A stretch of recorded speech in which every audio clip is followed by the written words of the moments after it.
Galimybė Vilniui tapti pasaulio knygų sostinė 2014 metais ir dėkingi už Lietuvos nacionalinės UNESCO komisijos sekretariato pateiktą pasiūlymą arba informaciją tiek knygų leidėjams, tiek Vilniaus miesto savivaldybei.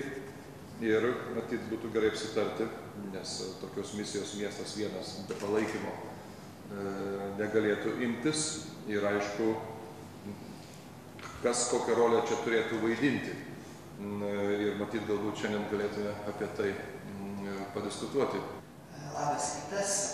Bandysim tiesiog polemizuoti dėl galimybės ir bandėm švelniai dėlioti, kas tai turėtų įeiti į programą, kas turėtų pagrindiniai būti partneriai, operatoriai. Taigi, žvelgiant į ateitį, kodėl Vilnius turėtų tapti pasaulio knygų sostinė 14 metais. Tai 14 metais minėtume Kristijono Donelaičio 300-ųjų gimimo metus, taip pat lietuvių literatūros paveldo skaitymo ir raštingumo skatinimo metus.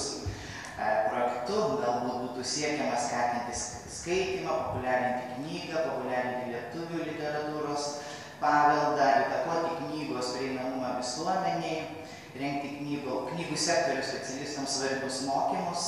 Ir kai gatvė užkopia į kalvą, kur prasideda Polocko parkas, nuo šlaitų atsiveria miestas prabangiais foliantais bažnyčių, vienadienių naujųjų rajonų brošiūrų. Rodos 1000 metų gyvenčiau šitoje amžinoje bibliotekoje. Senas voras tarp knygų lentynų, vergia sunkiai žiūrimų siūlus, iš upelis nuaudžia siužetą. Ir nakčia per naktinų kapuos varto šiukštančius medžių lapus atkartus skaitytojas vėjas.